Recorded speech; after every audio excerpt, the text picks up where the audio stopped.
Hello, my friends. Today, I will tell you the amazing story of a woman who changed the world forever. She was not born into a rich family. She was not powerful. She was not famous. But one day, her discoveries would save millions of lives. This is the story of Marie Curie. Marie was born on November 7th, 1867, in Warsaw, Poland. At that time, Poland was controlled by the Russian Empire. Life was difficult. People were not truly free. Children were expected to learn Russian instead of Polish. But inside Marie's home, education was everything. Her father was a physics teacher. He filled the house with books and scientific instruments. Marie loved looking at them. She asked questions every day. Why do stars shine? Why does a magnet attract iron? Why does lightning appear? Her curiosity never stopped. But happiness did not last long. When Marie was only 10 years old, her older sister died from tuberculosis. Soon after, her mother also passed away. The young girl was heartbroken. Instead of giving up, she buried herself in books. Learning became her escape. As she grew older, Marie became one of the best students in Poland. She dreamed of becoming a scientist. But there was one problem. Women could not attend university in Poland. Many people believed science was only for men. Marie refused to accept that. She secretly joined the Flying University. It was an underground school where students met in different houses to avoid the Russian authorities. There, she studied physics, chemistry, mathematics, and history. Every lesson brought her closer to her dream. Still, another obstacle remained: money. Her family could not afford to send her abroad. So Marie worked as a governess for several years. She taught children during the day. At night, she studied alone by candlelight. Every coin she earned was carefully saved. She had made a promise with her older sister, Bronya. First, Marie would help Bronya study medicine in Paris. Later, Bronya would help Marie. Years passed. Finally, the promise came true. Bronya became a doctor and invited Marie to France. Marie packed her small suitcase and boarded a train. She left her family behind. She left her homeland behind. But she carried one important thing with her: hope. Paris was everything she had imagined. Busy streets, beautiful buildings, students from around the world. For the first time, Marie stood in front of the famous Sorbonne University. She smiled. Her dream was finally becoming reality. But life in Paris was far from easy. She rented a tiny room with almost no furniture. Winter was freezing. Sometimes she had so little money that she survived on bread, butter, and tea. Some days she forgot to eat because she was studying. Yet she never complained. Every morning she attended lectures. Every afternoon she studied in the library.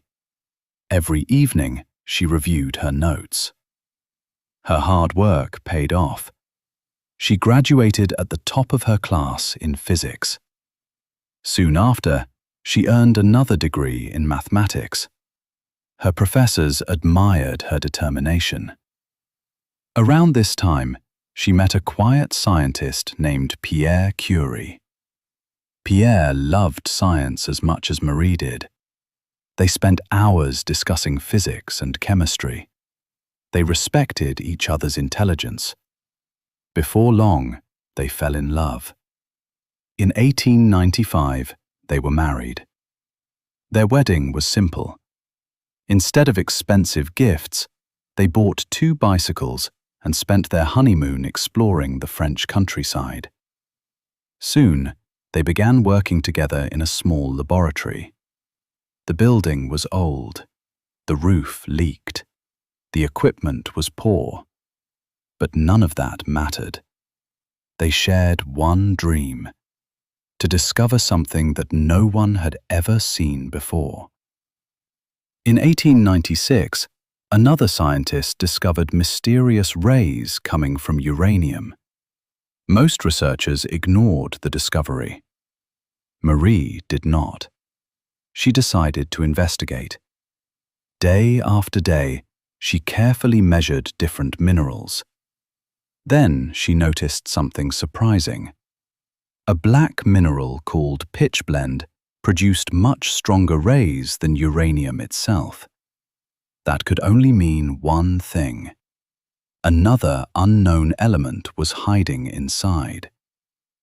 Marie and Pierre worked tirelessly. They crushed rocks, boiled chemicals, lifted heavy containers, repeated thousands of experiments.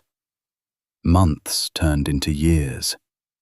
Finally, in 1898, Marie discovered a new element. She named it polonium, after her homeland, Poland. A few months later, she made an even greater discovery. Another powerful element. She called it radium. Its mysterious blue glow amazed scientists around the world. Without realizing it, Marie and Pierre had opened the door to a completely new chapter in science. But they had no idea that their greatest discoveries would soon bring both incredible success and heartbreaking tragedy. The discovery of radium shocked the scientific world. Scientists across Europe wanted to know more. Newspapers began writing about Marie Curie. Universities discussed her research. Doctors believed her discovery might one day help treat dangerous diseases. But Marie was not interested in fame. She returned to her laboratory every morning. There was still so much to learn. Then, in 1903, an important letter arrived. The Royal Swedish Academy had chosen the winners of the Nobel Prize in Physics. Marie Curie, Pierre Curie, and Henry Becquerel. History had been made. Marie Curie became the first woman ever to receive a Nobel Prize. The whole world celebrated her success. But Marie remained the same humble scientist. She believed the prize was not the end of her journey. It was only the beginning. For the next few years, Marie and Pierre continued their research together. They spent long hours inside the laboratory. They dreamed of making even greater discoveries. Then, everything changed. On a rainy afternoon in April 1906, Pierre Curie was crossing a busy street in Paris. The road was wet. A heavy, horse-drawn wagon was passing by. Pierre slipped. The driver could not stop in time. Within seconds, Pierre Curie was gone. Marie was devastated. She had lost her husband, her closest friend, her scientific partner. For many weeks, she could not even enter the laboratory without thinking of him. Every notebook reminded her of Pierre. Every experiment reminded her of the life they had shared. Many people believed Marie would never recover. Some expected her to leave science forever. Instead, she made another extraordinary decision. She continued the work they had started together. Soon, Marie became the first woman ever to teach at the Sorbonne University. Students filled every seat to hear her first lecture. She walked calmly to the front of the classroom, opened Pierre's notes, and continued exactly where he had stopped. The room became completely silent. Everyone understood they were witnessing history. Marie worked harder than ever before. Years of research finally led to another incredible achievement. In 1911, she received a second Nobel Prize, this time in chemistry. She became the first person in history to win 2 Nobel Prizes in 2 different scientific fields. It was an achievement unlike anything the world had ever seen. Then, a new challenge appeared. The First World War began. Thousands of wounded soldiers arrived at hospitals every day. Doctors needed a faster way to find bullets and broken bones. Marie knew her scientific knowledge could help. She organized mobile X-ray units, small vehicles carrying X-ray machines. People called them the Little Curies. Instead of staying safely inside her laboratory, Marie drove to military hospitals herself.